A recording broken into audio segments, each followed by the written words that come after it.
cuáles son las principales reformas que se dieron en el año pasado y un año atrás, y de alguna manera muy breve poder tocar cómo llegan o qué afectación o provecho pueden sacar para el sector turístico.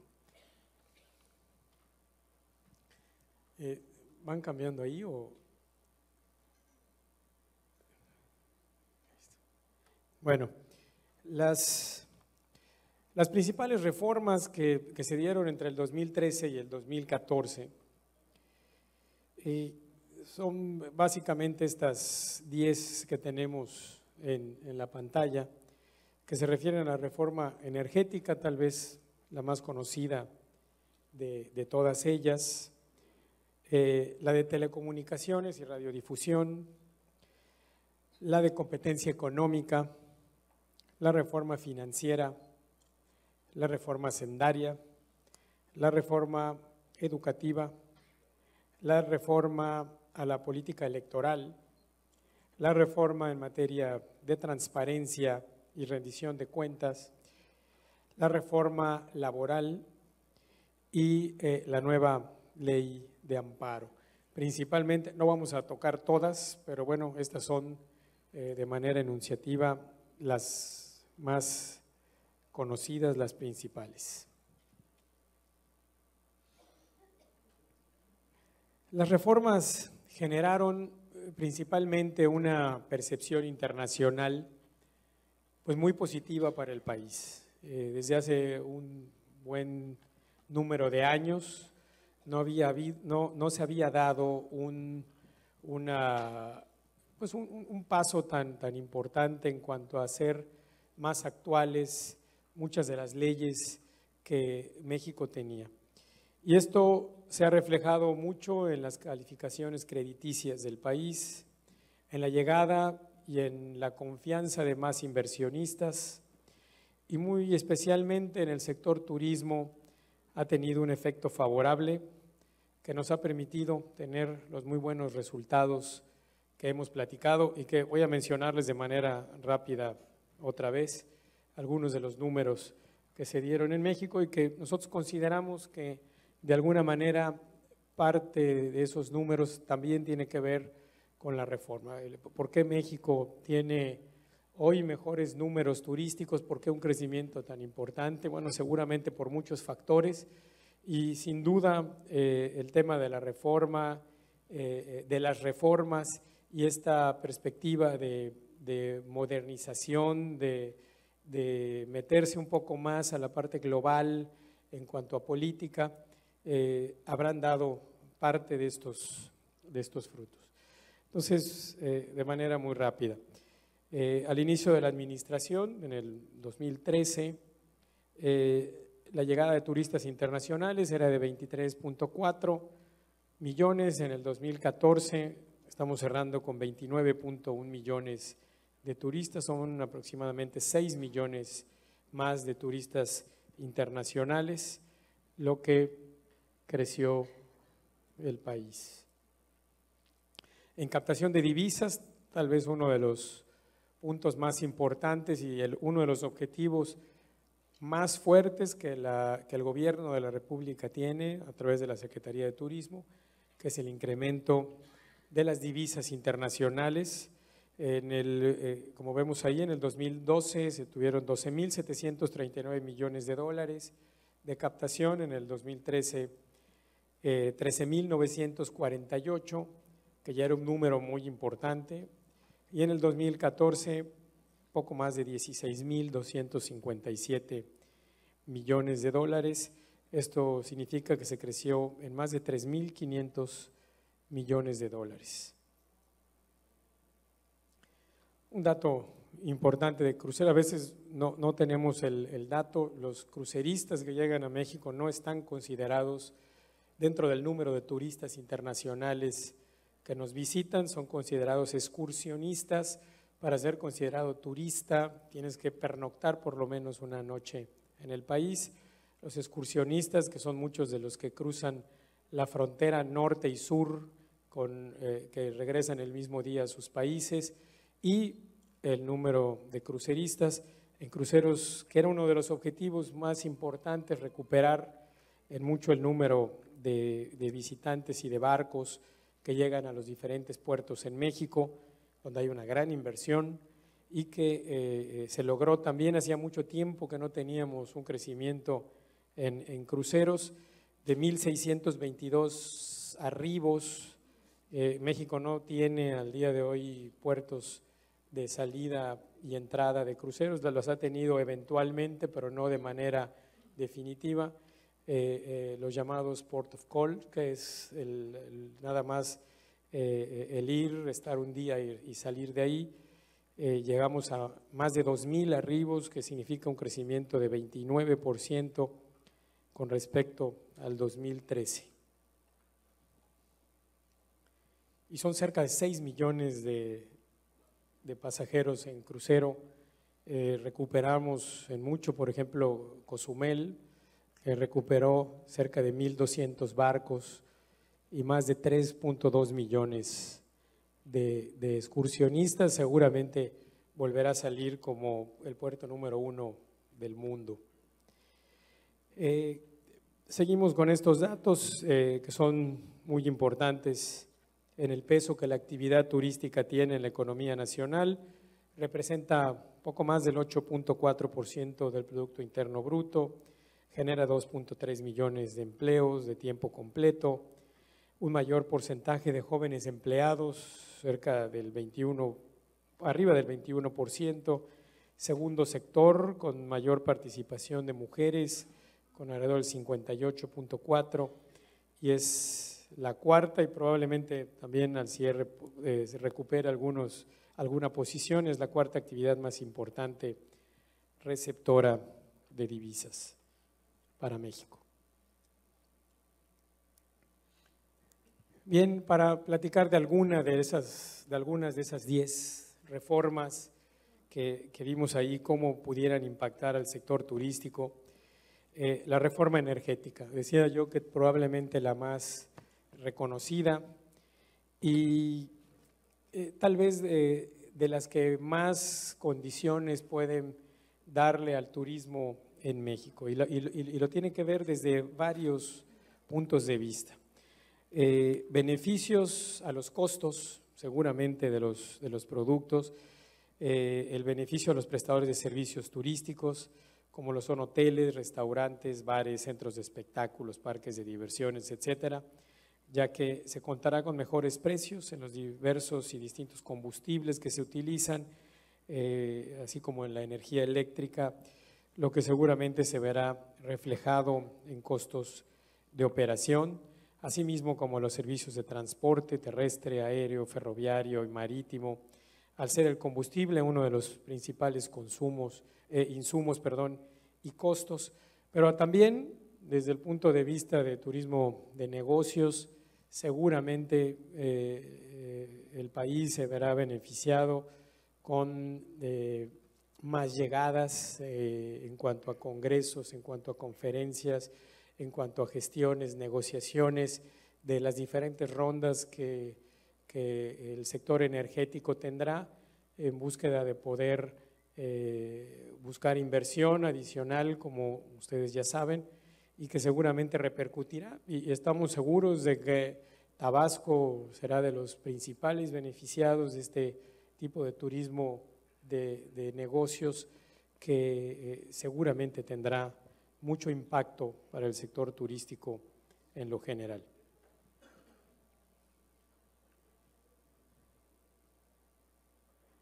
La reforma de telecomunicaciones y radiodifusión,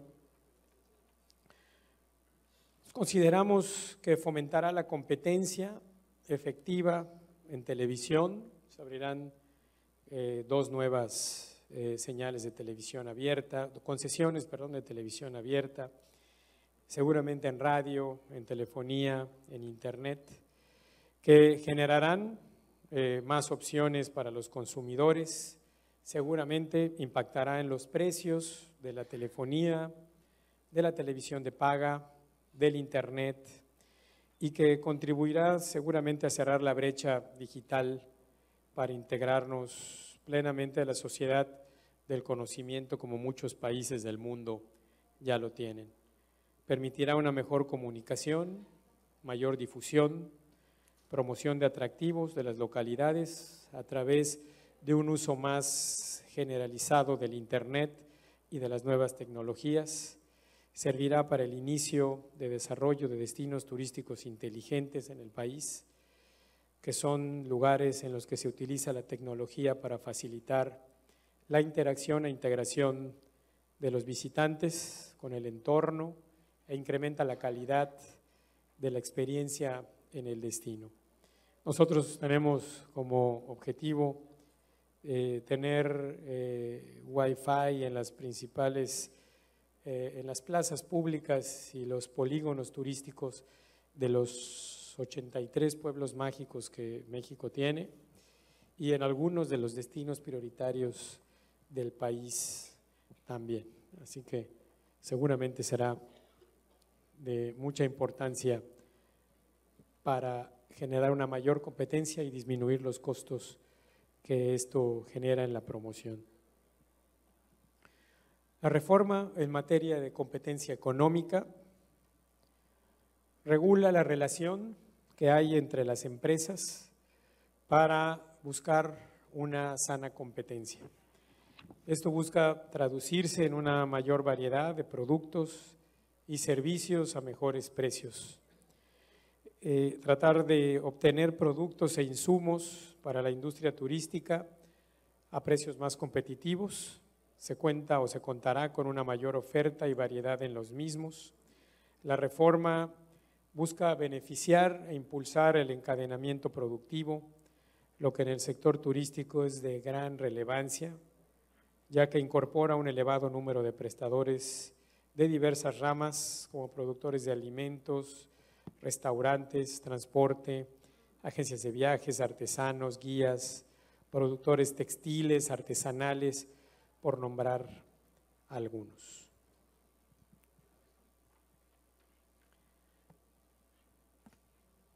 La reforma financiera,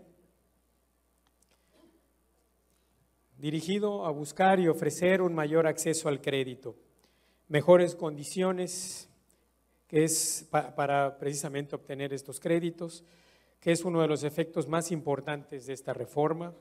Tiene un gran impacto en la actividad turística, principalmente en las pymes y mipymes, que fundamentalmente en el área de turismo representan más del 95% de los prestadores de servicios hacia el sector. Esto busca apoyar el establecimiento, crecimiento, mejora de las micro, pequeñas y medianas empresas.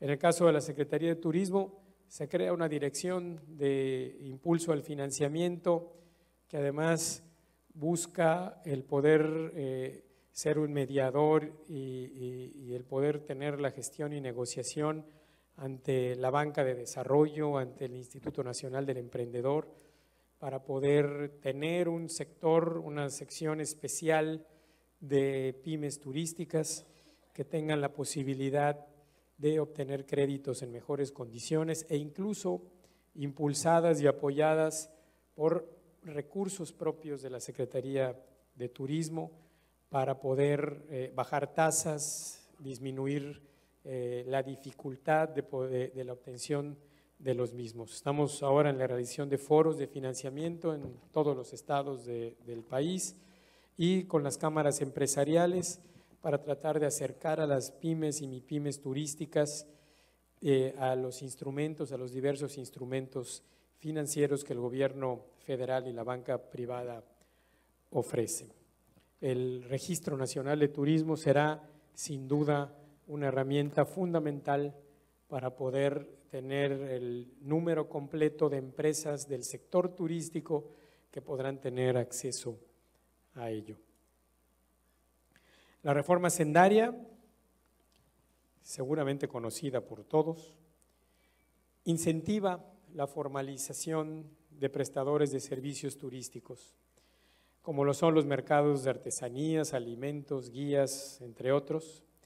La reforma igualmente busca una mayor recaudación, una recaudación fiscal más importante que permita poder seguir prestando los servicios que México necesita para su inversión y su crecimiento.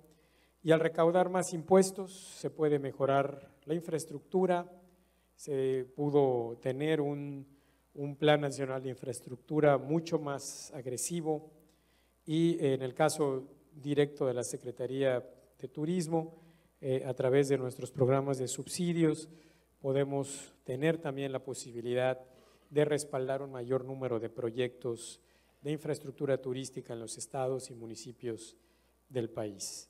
Al incrementarse el número de trabajadores de la industria turística de manera formal, estos también contarán, por supuesto, con acceso a los beneficios de la seguridad social, que incluye también la posibilidad de hacer turismo dentro de nuestro país a través de los diversos programas de turismo social que debemos de prestar. La reforma educativa garantiza el ejercicio del derecho de los niños, jóvenes, adultos, a una educación integral, incluyente y de calidad, que les proporcione herramientas para triunfar en un mundo globalizado. La industria turística sin duda se verá beneficiada al contar con personal más capacitado que ofrezca mejores servicios al visitante, lo cual seguramente se traducirá en mejores ingresos para el país y para sus familias. Esto es muy relevante, pues la competencia en el turismo ahora es muy fuerte, es internacional, es global y debemos de prepararnos mucho más para poder lograr ello. La reforma en materia de transparencia. Esto busca generar mayor acceso a la información, lo que permite a los ciudadanos tener y conocer más lo que se hace desde los diferentes órdenes de gobierno. En el caso de la Secretaría de Turismo, se busca acatar todas las nuevas disposiciones de la reforma con el fin de proporcionar a la población, a las instituciones interesadas en la aplicación de sus programas, el uso de sus recursos públicos, el apoyo a sus proyectos, abierto precisamente para su conocimiento.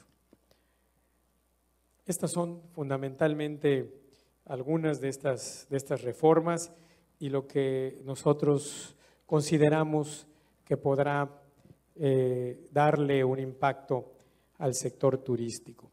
El conjunto de reformas ha dado por resultado un marco normativo con mucho más orden, mayor y adecuado a los tiempos actuales, y el reto es instrumentarlos y con ello mantener los buenos resultados para posicionar a México en un mejor lugar en materia turística. Hasta ahí, señor secretario.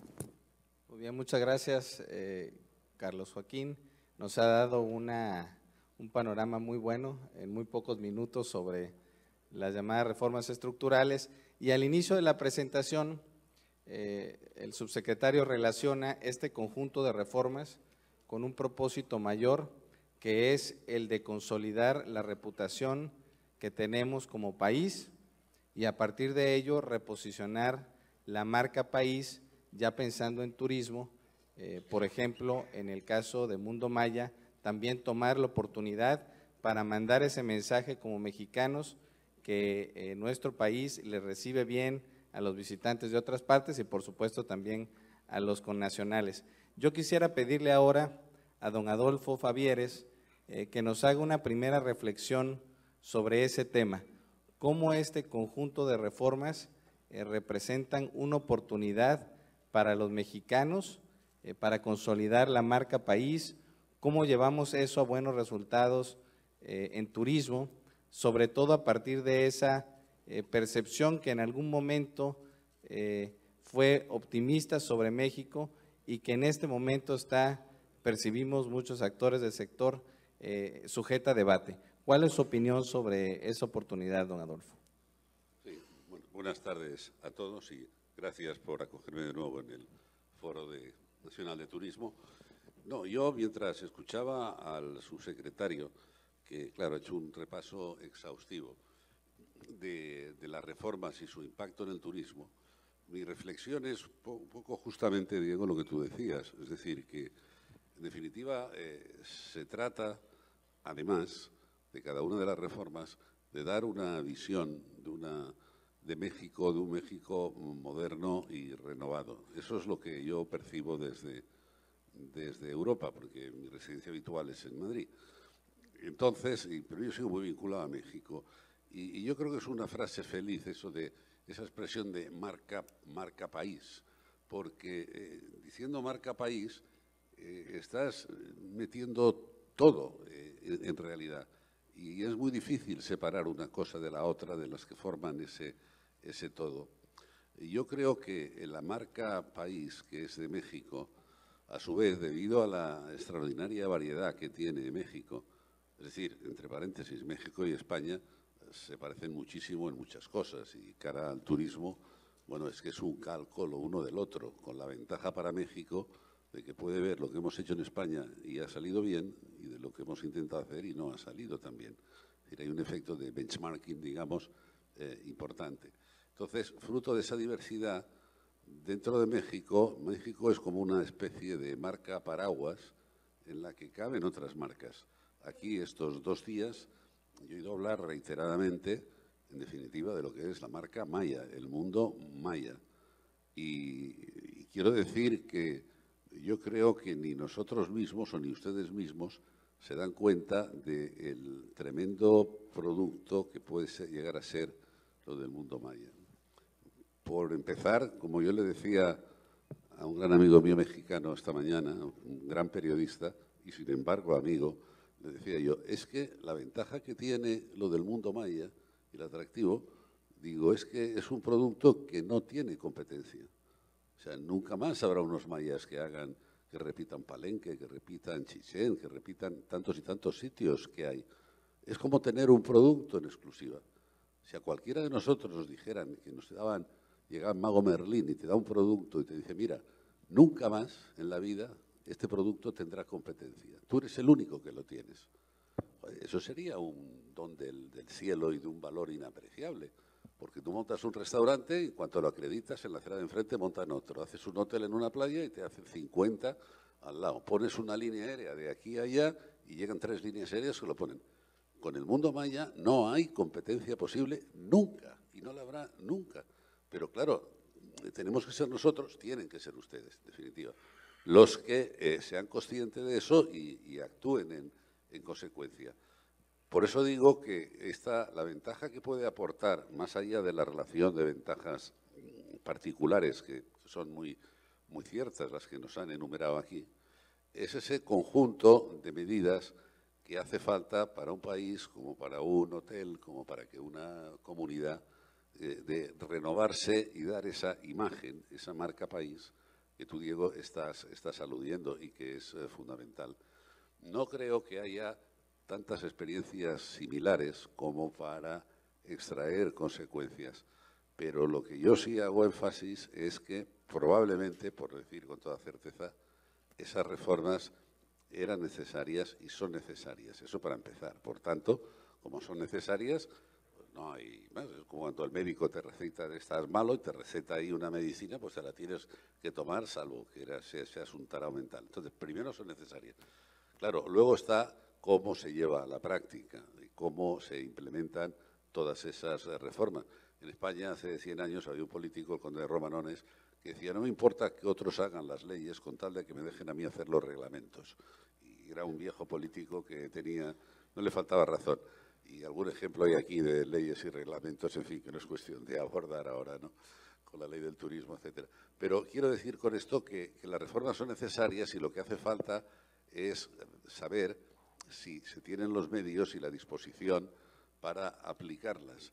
Y no se va a jugar a una especie de huelga de celo, de sí pero no, las órdenes se acatan pero no se cumplen, en fin, tantos ejemplos como hay. Pero yo creo que primero son necesarias y yo creo que todas, por cualquier cosa, para bien o para mal, va a repercutir en el turismo. El turismo es una actividad absolutamente transversal, como no hay otra actividad económica, no le den vueltas a ustedes, o sea, no hay otra actividad que se vea tan influida por todos los campos de actividad económica, y créanme, y entonces todo ello va a repercutir en el turismo. También es verdad que se corre el riesgo de generar que la gente se quede defraudada, porque determinadas reformas no se llevan a cabo con la rapidez o con la pulcritud que se requiere. Pero bueno, ese es el riesgo que hay en toda actividad económica de hacerlo mal. Puedes elegir un camino correcto y tropezar en el camino y partirte un tobillo, como me pasó a mí hace tiempo. Es decir, que, hombre, que está bien, pero falta, el futuro no está escrito, pero está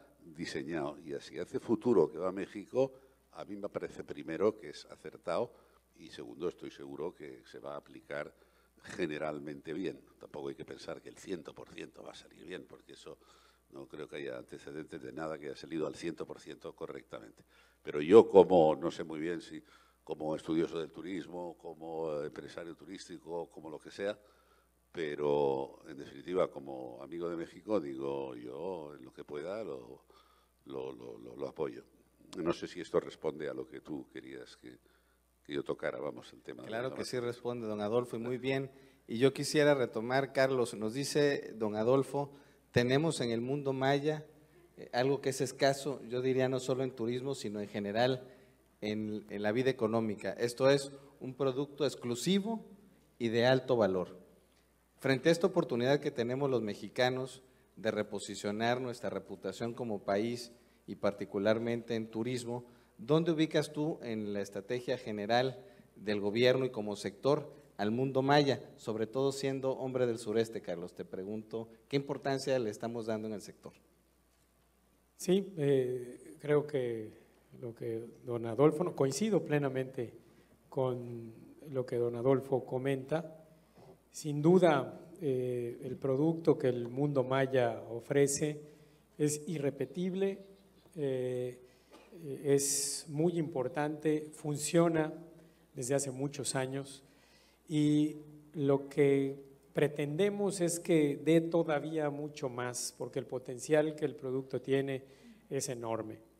A veces caemos un poco en el tema de por qué Cancún, Riviera Maya tienen tanta aceptación turística y esos flujos no llegan hacia el resto del mundo maya. ¿Por qué no podemos aplicar ese mismo modelo hacia todo lo que se refiere al producto mundo maya?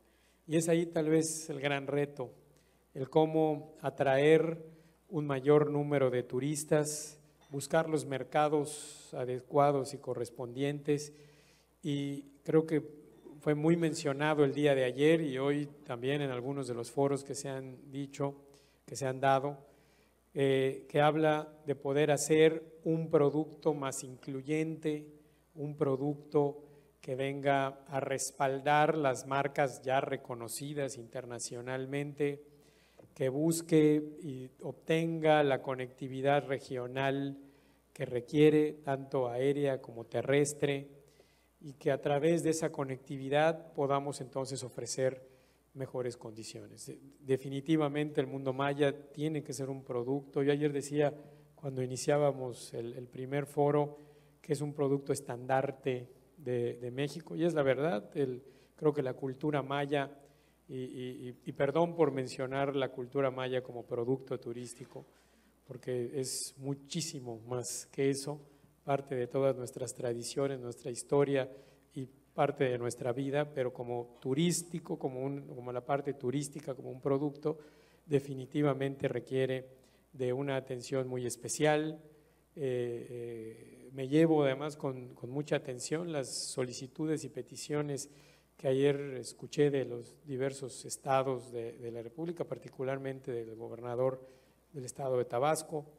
El hecho de poder tener, no sé si un departamento, una dirección dirigida hacia esa parte regional, y también mencionaba de la importancia que en la Secretaría de Turismo queremos darle al desarrollo regional de México y por supuesto en la región del mundo maya es una de ellas y se tiene que trabajar en un producto de ese tipo, un producto regional que permita una oferta distinta a la que hoy hemos hecho, que insisto, existe para algunos de los mercados, porque no estoy seguro si todos sabrán, pero hay una cantidad importante de turistas europeos, principalmente alemanes, no me dejarán ustedes mentir, que hace la visita completa al mundo maya, se pasan una semana, 2 semanas, 3 semanas, y que sigue siendo muy fuerte para todos los mercados del mundo maya. Habría que hacerlo mucho más fuerte para poder darle ese respaldo que requiere. Muy bien. Se requieren, Carlos, lo mencionaste ahorita y ayer fue uno de los temas principales en el panel en el que estuvo el licenciado Arturo Núñez, nuestro gobernador, invertir en turismo, por ejemplo, en infraestructura, y estamos frente a la preocupación, digámoslo así, de la caída de los precios internacionales del petróleo, que se prevé afectaría nuestras posibilidades como país, al menos por vía del ingreso público. Esa es una versión. Pero por otro lado, este conjunto de reformas, también lo citaste en tu presentación inicial, nos da un marco para ser más creativos en el financiamiento al desarrollo en lo general y particularmente en turismo. Yo quiero aprovechar la extraordinaria experiencia de don Adolfo para hacerle una pregunta y pedirle también a Carlos que nos comparta su reflexión sobre este tema. ¿Cuál puede ser el alcance frente a esta realidad de menos ingreso público, pero un marco legal que permite una mejor participación del sector privado, de los esquemas de asociación público-privado en proyectos de turismo y otros que están relacionados con el sector? Estoy pensando, por ejemplo, proyectos de infraestructura que beneficien al turismo, como los que requerimos para mejorar la conectividad. Hablo de carreteras, aeropuertos, por ejemplo, puertos marítimos. En su experiencia, don Adolfo, ¿cómo funcionan estos mecanismos de asociación público-privada? Y en el contexto nuestro, que usted conoce bien, el mexicano, ¿cuál puede ser el alcance de estos instrumentos? Sí, requiere, la pregunta es muy interesante, pero requiere un tiempo que no sé si disponemos, pero es muy interesante. Es decir, yo que a pesar de ser tan joven como soy, pues llevo muchos años en esto. ¿Por qué se ríen ustedes? No he dicho nada. Entonces, quiero decir, yo he observado cómo ha ido evolucionando, quizá porque yo antes de estar en turismo estaba en banca, ¿no? Y ha cambiado mucho el tema. Es decir, yo lamento que mis palabras sean solo desde la óptica de los hoteles, que es donde yo me muevo con más facilidad. Pero la conclusión final es que hay ya una división de funciones entre el hotelero o compañía hotelera o operador hotelero y la inversión.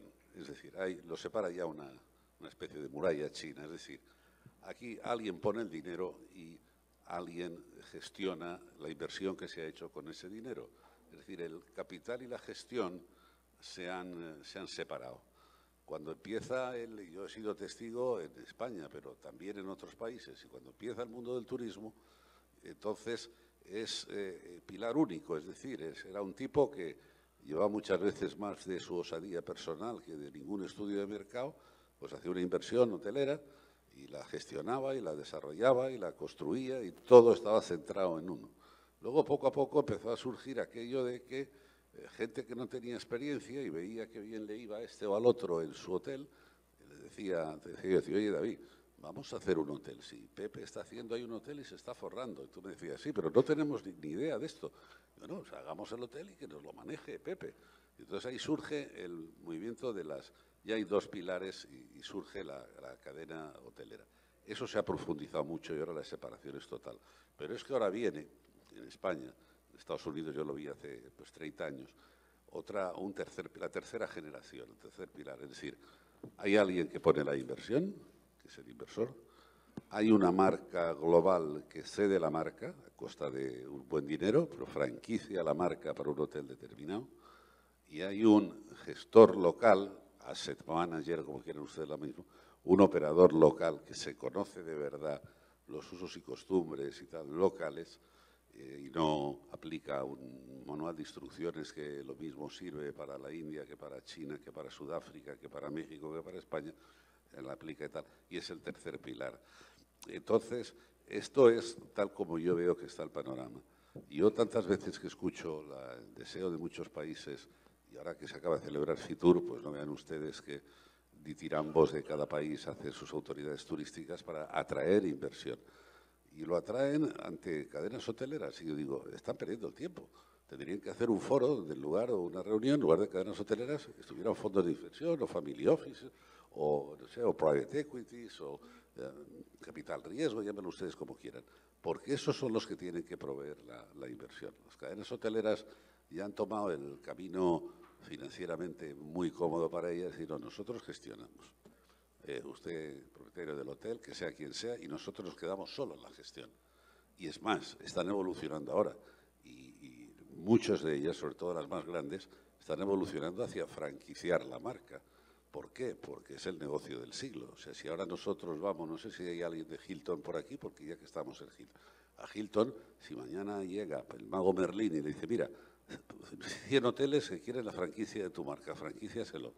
Bueno, dan un salto que se van a las estrellas, porque sin incrementar ni 5 centavos sus gastos, van a incrementar tremendamente los ingresos. O sea, han descubierto entre comillas, las bondades económicas y financieras de franquiciar su marca. Por tanto, mi querido David, esto está cambiando claramente y rotundamente lo afirmo que estamos en ese nuevo escenario. Lo que ocurre es que vuelvo a lo de siempre, es decir, el turismo, yo lo he dicho tantas veces que temo haberlo repetido, y como he repetido algunas a otros foros, quizá lo he dicho también en este. El turismo es una de las poquísimas actividades donde en lugar de ir el producto hacia el consumidor, por ejemplo, con esta botella, es el consumidor el que va al producto.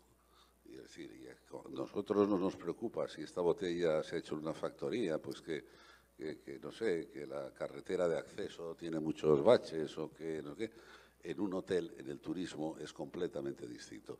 Por tanto, como tiene que venir el consumidor al producto, pues entonces todo lo que rodea al producto en sí, que normalmente es competencia de la administración pública, tiene que estar acorde con el producto en sí mismo.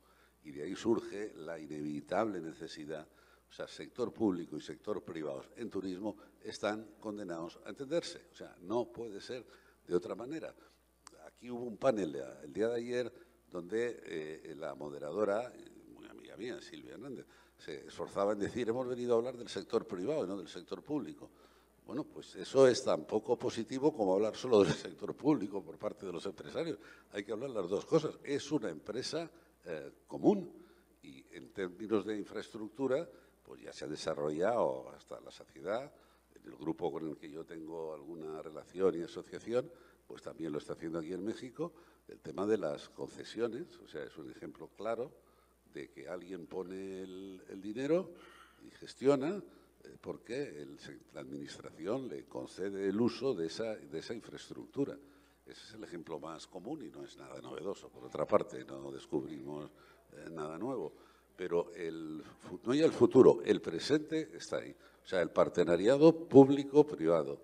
Y tener presente lo que yo digo, estas pinceladas generales, pero que les aseguro a ustedes que es así, de cómo está evolucionando el rol que juega el operador, el gestor, la compañía hotelera, las entidades de financiación, etcétera. Dinero por el mundo, y mi buen amigo John lo recordaba esta mañana, ahí a patadas. Lo que está por ver es que haya productos y operaciones rentables, pero el dinero está ahí. Y lo que pasa es que, claro, como yo digo siempre, para hacer negocios hace falta siempre talento. Y alguna vez que otra hace falta dinero, pero siempre talento, desde luego. Y el dinero se puede acceder. Y en esto quería matizar una cosa, que cuando se habla así de las inversiones turísticas y en inversión y tal, hay que distinguir dos inversiones. O sea, uno es la inversión en en equity, en capital, etcétera. O sea, tú y yo nos asociamos y hacemos una empresa y lo hacemos con 100 millones de pesos. Y otra cosa es que Bancomex nos da otro crédito de 100 millones. Pues fantástico, pero la problemática es completamente distinta. El empresario que corre el riesgo y da las garantías que negocia y que le pueden dar y tal, y la entidad financiadora, que generalmente bancos, pero no necesariamente bancos, que alquila el dinero y dice, mira, te doy este dinero, te lo presto, te lo alquilo por 5 años, por 10 años, pero luego tienes que salir del dinero, me lo tienes que dar, ¿no? Y las problemáticas son distintas. Es que a veces el uso de ciertas palabras, al repetirlo, deriva un poco la problemática y el significado de eso.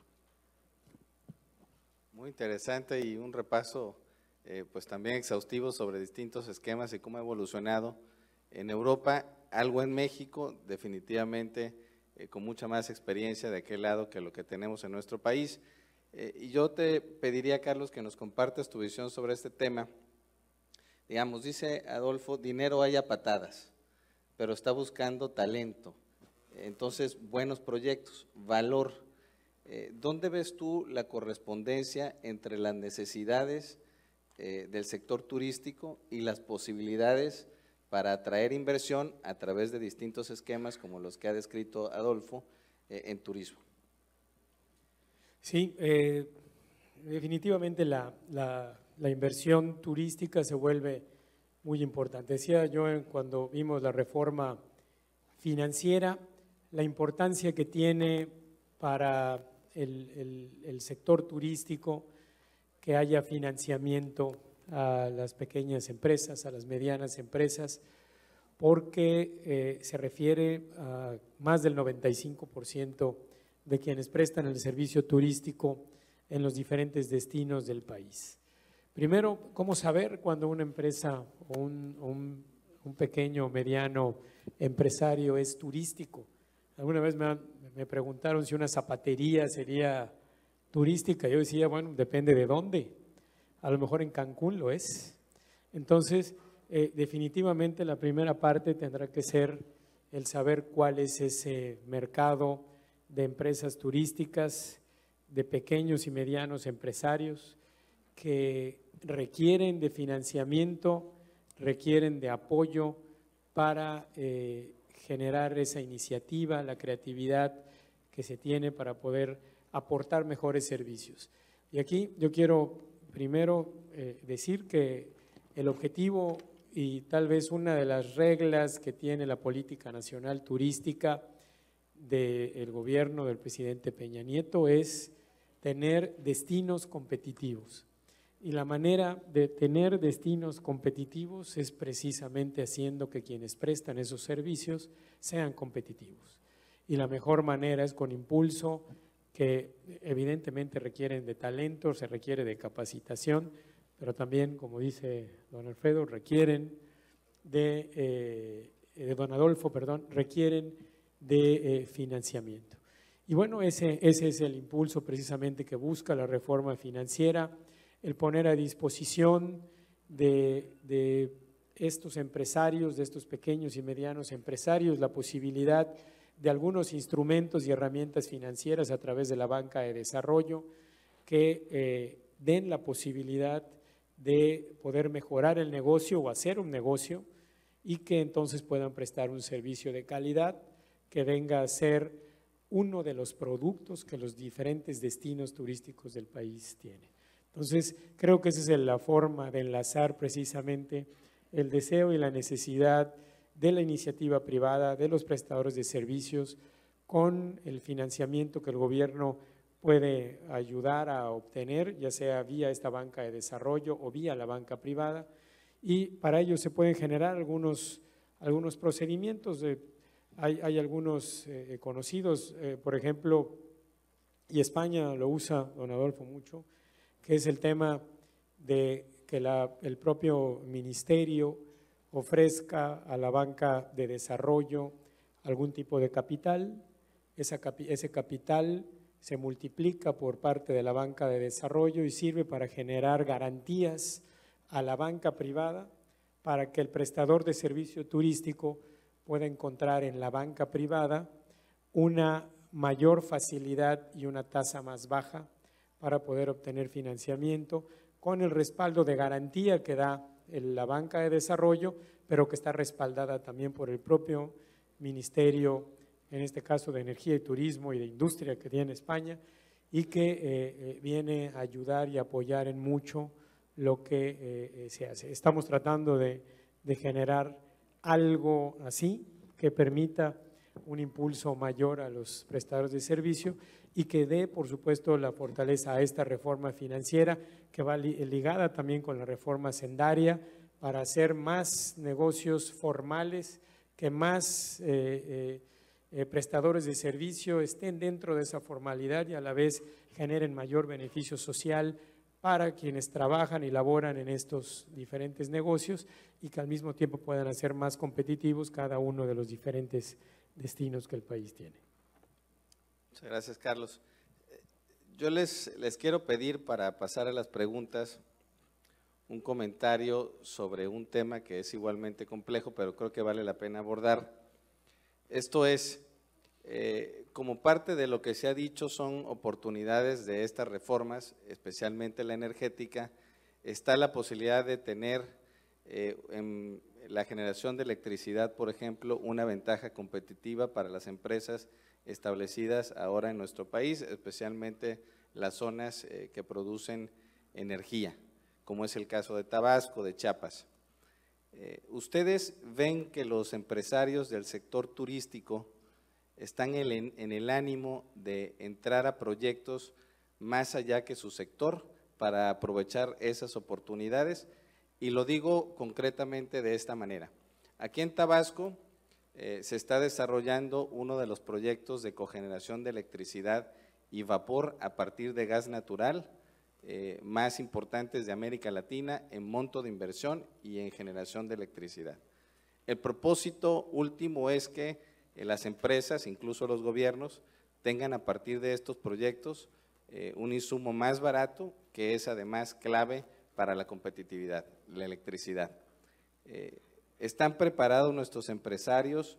¿Cómo lo ve don Adolfo? ¿Ve que están más que preparados, diría yo, porque hay mucha capacidad empresarial en nuestro país? ¿Están en el ánimo de explorar esas oportunidades? ¿Cuál es su percepción sobre esto? Bueno, yo personalmente creo en la especialización, lo de zapatero a tus zapatos, vaya. Quiero decir que yo no veo a un hotelero metiéndose a otras actividades económicas que requieren su especialización. No lo veo que se dedique a cultivar tomates, ni a montar una fábrica de cerveza, ni tampoco lo veo en una planta de energía. Pero lo que sí, y hay antecedentes, y le puedo contar algunos en República Dominicana, lo que sí deben hacer los hoteleros es preocuparse de que alguien especialista y del sector monte esta generación de energía llegando a acuerdos comerciales, de decir, yo te consumo tantos kilovatios hora y a ello me comprometo, etcétera. Es decir, hace un rato estábamos hablando con el subsecretario de Hospiten, de los hospitales, y este es un caso muy claro. En un momento determinado yo detecto, y no sería el único, que en República Dominicana, en Punta Cana, pues no hay absolutamente ningún hospital medio potable ni nada de nada. Yo le decía a los directores, si algún turista se nos pone malo, pues lo subís a un avión y lo lleváis a Miami, que está a 1h30, y que Dios le ayude, porque aquí no veo yo cómo lo podemos hacer. Estoy hablando de hace como 20 o 25 años. Entonces yo tenía y sigo teniendo un amigo que tenía 2 hospitales en Tenerife y le convencí y le dije, mira, Pedro Luis, yo creo que sería muy rentable que montaras un hospital en Punta Cana como los que tienes aquí en Tenerife, que tenía 2 o 3 y tal, y yo te presento al Banco Mundial y seguro que te van a financiar y tal. Entonces, sí, y él montó Hospital.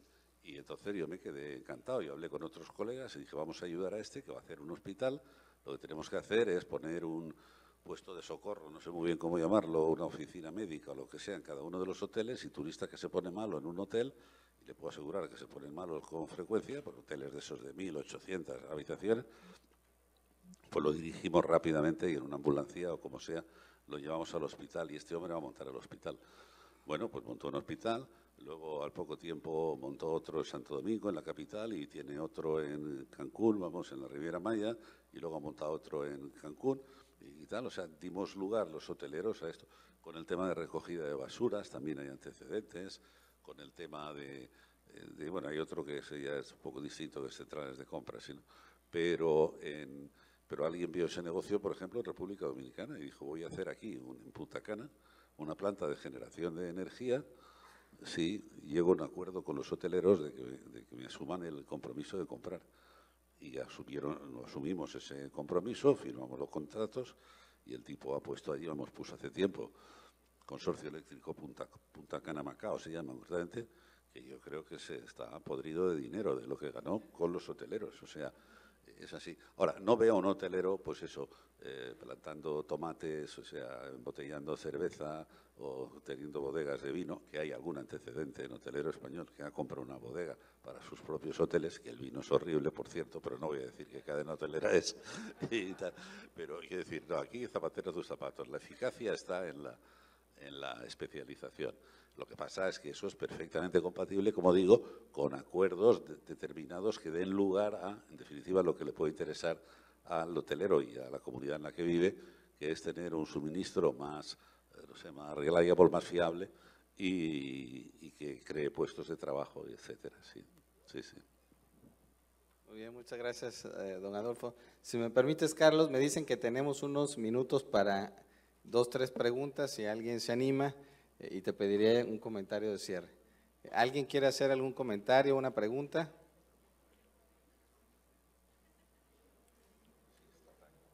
Todo es muy claro al parecer. ¿Alguien más? Funcionó la estrategia, dice Carlos. Muy bien. ¿Nada? ¿Preguntas, comentarios? Muy bien. Entonces, ¿Puedo hacer una pregunta yo? por supuesto, Pues en tanto no sea el moderador, puede ser al público incluso. No, vamos, me pide el cuerpo hacerla al público, pero no la voy a hacer porque el tiempo es limitado, pero sería una buena polémica. No, yo quería concretamente del subsecretario, perdona Carlos que yo te diga, pero quiero decir que Carlos para mí es el modelo de la trayectoria que tiene que ser un político. Y es que yo conocí a Carlos cuando era presidente municipal de Solidaridad. Y yo llego a la conclusión, a través de Carlos, que para que un político a nivel federal sea un buen político, tiene que haberse, perdón por la expresión, destetado en la política municipal, que es la que da cercanía al administrador con los administrados. Entonces, Carlos, ¿qué opináis? No sé muy bien si a nivel federal, vaya, que son tus responsabilidades, de este partenariado público-privado. Tú fuiste testigo en una cena que fue hace como un mes en Madrid con empresarios, de que yo, y no quiero ahora hacer campaña, pero yo proponía para un determinado tema un partenariado. Pero más allá de ese tema puntual, ¿está dispuesto el sector público a ceder parte de su protagonismo absoluto que tiene en algunos temas, en compartir esa capacidad de decisión y tal con el empresariado privado? Porque de alguna manera va a ceder derechos que tradicionalmente le son propios, si vamos a una fórmula de partenariado. Por favor. Sí, la respuesta es sí, y en aquella cena se mencionó. Sí, efectivamente, la participación del sector privado dentro de los proyectos públicos pues se ha vuelto algo ya normal, podemos decir, en el país. Hoy hay participación de ello en muchas carreteras, por ejemplo, en generación de energía eléctrica también, y seguramente habrá una gran cantidad de proyectos, muchos de ellos dentro del Plan Nacional de Infraestructura, que tienen la posibilidad y la opción, por supuesto, basados en su rentabilidad, de ser una asociación público-privada.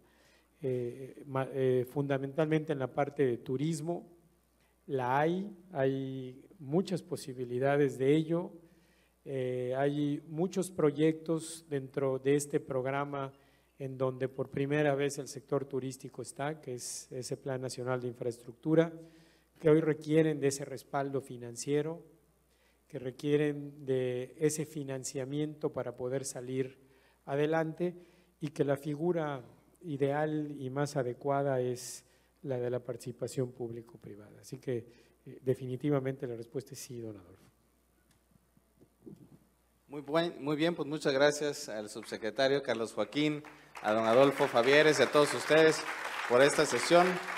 Muy buenas tardes y que sea de provecho el resto de la tarde.